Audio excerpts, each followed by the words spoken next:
હરજી ઠક્કર પર તરાપ મારે, પણ હરજી ઠક્કર એમ ન કે મેં લખ્યું છે મહારાજને, બોલે જ નહીં, શૂન્ય અવસ્થા. સંતો કેટલો ડાયો કહેવાય. તું છોડ, સ્વામીને જણાવી દીધું છે, ચિંતા ન કરીશ, કાંઈ બોલે નહીં ને.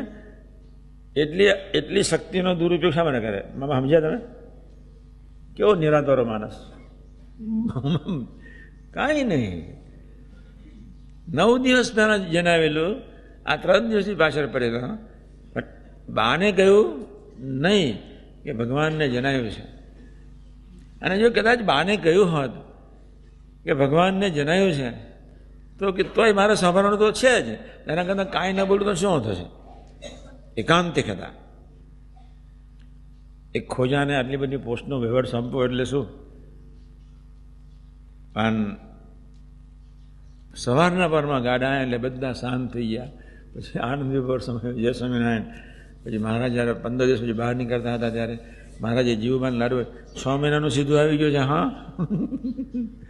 6 મહિના સુધી મને યાદ નહીં કરવાનો. મહારાજ બહુ ટીખડી હતા. જીવબાન કે યાદ તો કરવા જ પડે ને, પણ યાદ કરજો, પણ આના માટે નહીં કરતા. એમ આપણી એક વિચિત્ર અવસ્થા છે.